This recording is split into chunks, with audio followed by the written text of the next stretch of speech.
Gürkan has some really excellent slides, so I think to keep everyone awake, I'll let him go first. And I did not bring biographies to give detail, so I think they are in the programs. But Gürkan, you should explain more about what you do when you're not being a president or a former president of the IAEE. I will. Thank you very much, John. Actually, I will start with announcing now that I'm not an economist. All my degrees are in engineering. So I hope this doesn't violate my IAEE presidency last year. But the IAEE used to be the International Association for Energy Economists. Yes, of energy economists. Now it became then later on the International Association for Energy Economics, to make sure that people that are not economists are also integrated into this wonderful society and can become also president even. Now, the first time I got introduced to IAEE was 2001 when I went for my postdoc to Switzerland. There was this wonderful group and they were also planning for a conference, European conference. So I got fascinated. And then when I returned from my postdoc back to Turkey, started my academic career in Istanbul at Boğaziçi University. There I immediately worked on establishing the Turkish affiliate. And that's how it started. Today we've got in Turkey about 250 members, roughly 100 of them being IAEE members. We've got dual membership. So now IAEE has also many new members out of this conference, and I hope this will be sustained. They will retain members. They will see the value added of IAEE. So I'm a professor of industrial engineering, basically, and also leading the Turkish Association for Energy Economics. Now, for this session, I have prepared a couple of slides. Can we have the slides, please?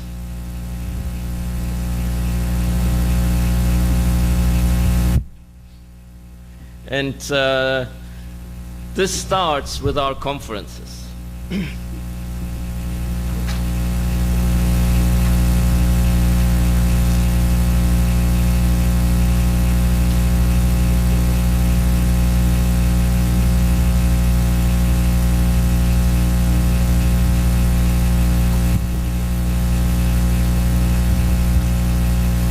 No, this is not.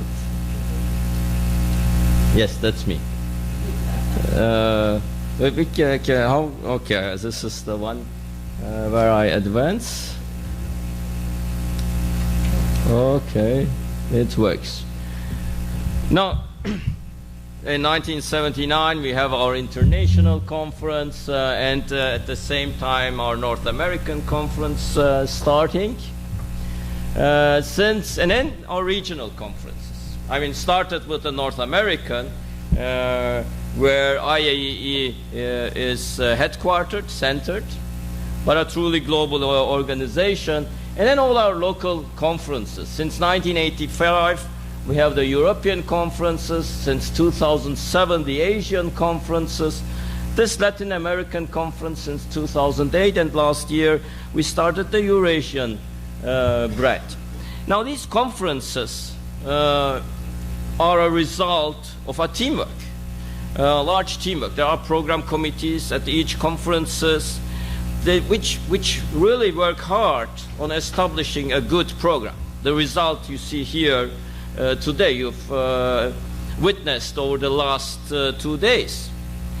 And therefore, these conferences provide a good understanding of the energy issues, global issues, a good reflection of current topics.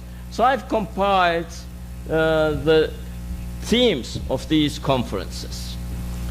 For the international conferences over the last decades, say over a 10-year period here, the main conference themes, starting with energy security, and then 2015 energy security being again on the agenda.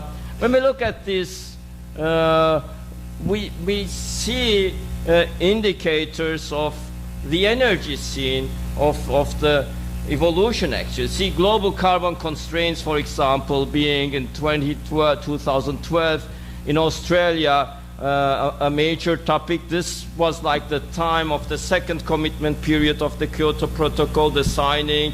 Canada pulled out of the protocol in 2012, etc. was a big issue at that time.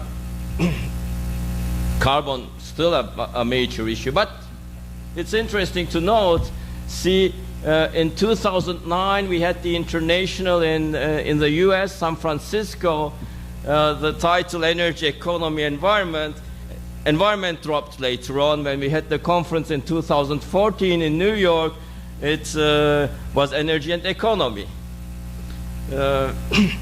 So, and it's actually also a reflection of like the last executive order issued in the US a few days ago, which focuses on energy and economy very much.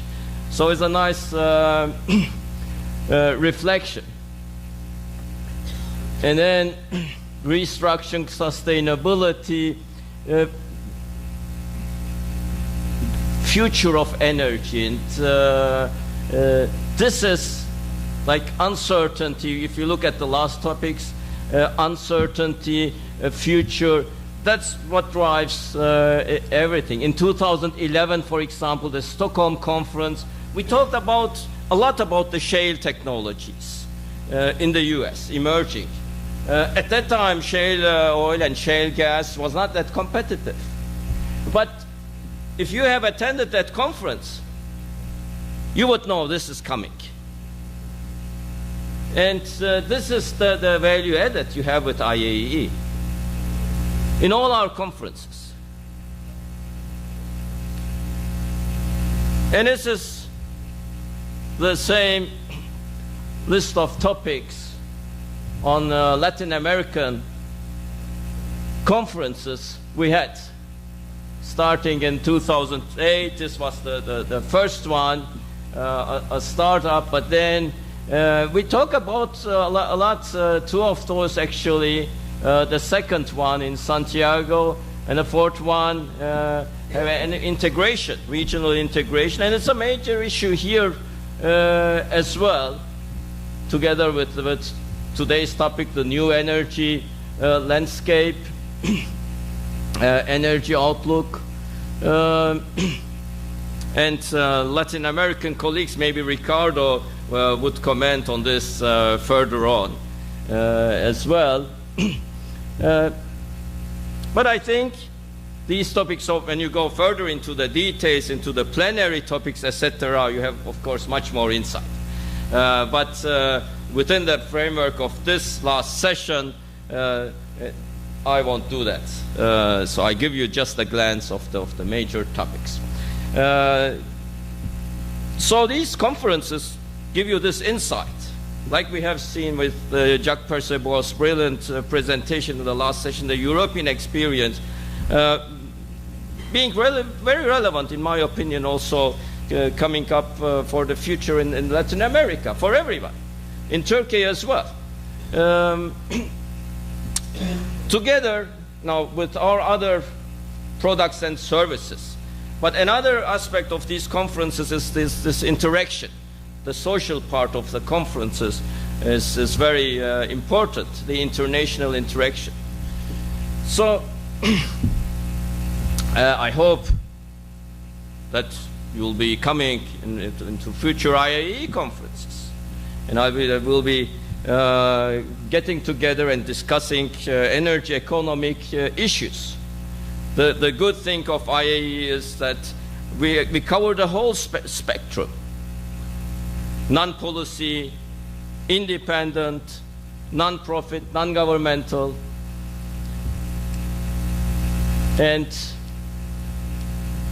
if we proceed, here we've been continuously growing, a few ups and downs, but membership has been growing, and this is our future